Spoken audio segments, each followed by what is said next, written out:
Ayan guys, iinit ko muna yung ulam ng mga dogs ko. Yan. Kahit mga dogs sila, kailangan paulamin din natin ng di pwedeng kung ano-ano lang yung pagkain nila. Dapat masustansya din. Kasi pag nagkasakit, nako, kawawa naman. Ayan. Kain naman tayo guys ng aso. Ayan, si Chuchi. Tapos, ito naman kay Dambo. Ayan si Dambo. Ito naman kay Choco.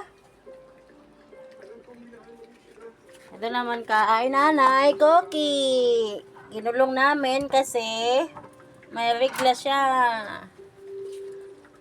Tapos, ito naman kay Kokwa na maganda.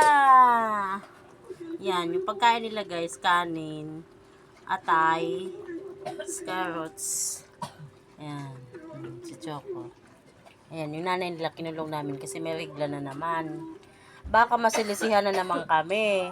Dadami na sila lalo. Wala na kaming pangpakain. Kawawa naman kami. Kami nga, ulam namin tuyo. Ayan o, si Choco nakating. Ayan, si Dambo. Ang anak ni Dambo yan. Ayan. Ito yung pinakamalaki naming dog. Chuchi. Thank you for watching. Bye.